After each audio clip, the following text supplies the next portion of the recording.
এবার চলে যাব শৌভিক সরকারের কাছে। আরও একটা ভুল ধারণা যেটা মানুষের মধ্যে আছে সেটা হচ্ছে যে ভেটেরিনারিয়ানদেরকে হয়তো কোনো কাজ করতে হয় না, অনেক আরামের চাকরি করে তারা, যদি তারা গভর্নমেন্ট এমপ্লয়ি হয়। শৌভিক, বল কিছু। তো আমি ফার্স্ট অফ অল এটা বলবো যে এটা একদমই ভুল একটা ধারণা। আমি মেনলি যে ভিও দাদা যাদের আর কি পোস্টিং আছে ব্লকে, তো তাদের থেকে ইনফরমেশনগুলো কালেক্ট করেছি। তো এটা একদমই ভুল ধারণা যে ভেটেরিনারিয়ান যারা গভর্নমেন্ট এমপ্লয়ি যাদের পোস্টিং থাকে ব্লকে তাদের কোনো কাজ থাকে না। কেন কি ভারতের যে মেডিকেল সিস্টেম, শুধু not just medical system, also veterinary system, সেখানে পর্যাপ্ত এমপ্লয়ি নেই কোনো জায়গাতেই।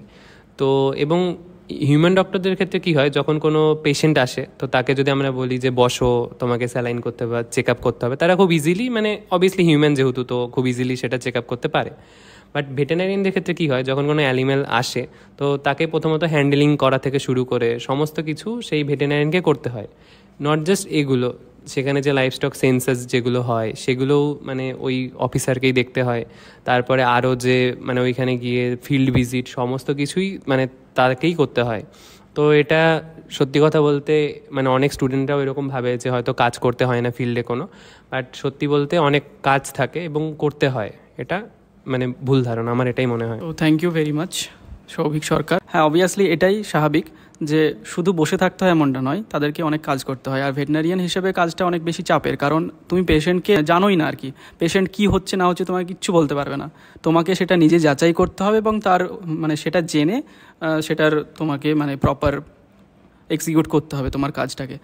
তো সত্যি এটা অনেক টাফ।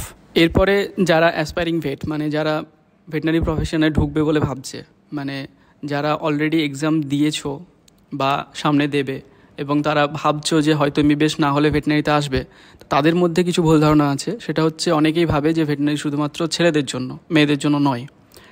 তার কারণ অনেক কিছুই আছে, সেটা আমরা সম্পূর্ণভাবে সোহানার কাছ থেকে জানতে চাইবো।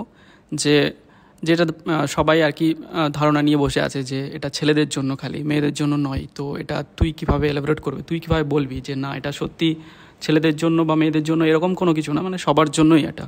আমি যতটা মনে করি যে এটা সত্যি সবার জন্য। তো তুই সেটা কিভাবে এলাবোরেট করবি, কিভাবে বলবি, একটু জানা সবাই। প্রথমে আমাদেরকে ভাবতে হবে যে এই প্রসঙ্গটা আসছে কেন, যে ভেটেরিনারি অনলি ফর বয়েজ এবং মেয়েদের জন্য নয়। এই প্রসঙ্গটা আমি আশেপাশের মানুষকে জিজ্ঞেস করে হোক বা নিজেও কিছুটা উপলব্ধি করে বুঝেছি যে যেহেতু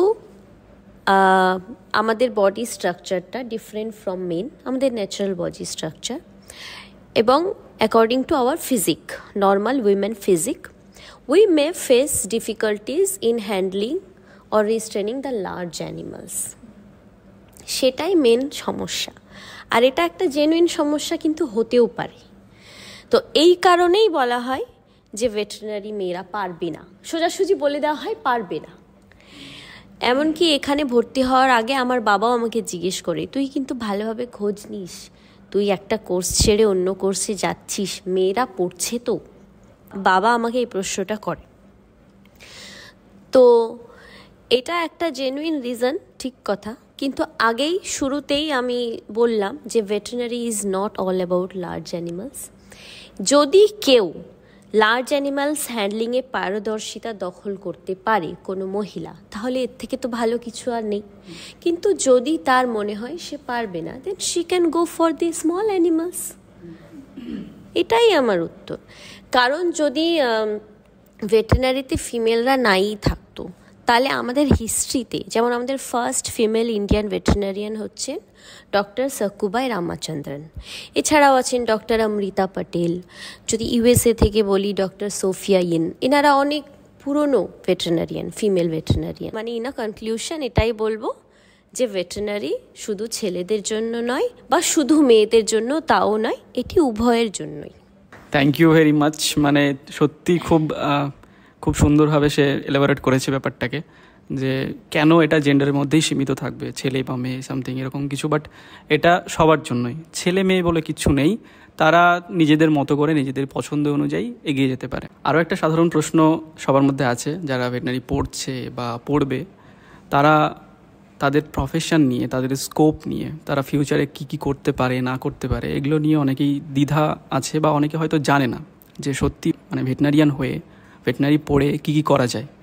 তো আমি এটা এখানে আলোচনা করতে পারতাম, কিন্তু শুধু এই ভিডিওটা অনেক লং হয়ে যেত। তো আমি এই স্কোপ সম্পর্কিত অলরেডি একটা ভিডিও খুব ডিটেলসে বানিয়ে রেখেছি, আমার চ্যানেলে আছে। আই বাটনে ক্লিক করে তোমরা চলে যেতে পারো এবং এটা দেখে নিতে পারো। আমরা এখানেই আমাদের ভিডিওটা শেষ করছি। থ্যাংক ইউ এভরিওয়ান, সবাইকে আমার তরফ থেকে ধন্যবাদ ভিডিওতে আসার জন্য এবং সমস্ত সাধারণ মানুষের যে ভুল ধারণাগুলো আছে পার্সোনাল এক্সপিরিয়েন্স থেকে হোক বা যে কোনোভাবেই হোক, সেগুলো ক্ল্যারিফাই করার জন্য, ক্লিয়ার করার জন্য। আর আরও যদি এরকম কোনো ভুল ধারণা তোমাদের মধ্যে থাকে, কোনো কোয়েশ্চেন থাকে ভেটেরিনারি সম্পর্কিত, তাহলে তোমরা অবশ্যই কমেন্টে জানাও। আমরা ট্রাই করব পরের ভিডিওতে সেগুলো নিয়ে আলোচনা করার। তোমরা যদি চাও তাহলে অবশ্যই আমরা আবার তোমাদের সামনে উপস্থিত হব সেই ভুল ধারণাগুলোকে ক্লিয়ার করার জন্য। So thank you everyone. আরও একটা কথা বলতে চাইবো, সেটা হচ্ছে এখানে সোহানা আফরিন আছে এবং সৌভিক সরকার আছে, এদের পার্সোনাল ইউটিউব চ্যানেল আছে। তো প্লিজ তোমরা সেটাকে ভিজিট করো, লিঙ্ক আমি ডেসক্রিপশনে দিয়ে দেবো। তো আমরা এখানে আমাদের ভিডিওটা শেষ করছি। Thank you everyone. Like, share, subscribe.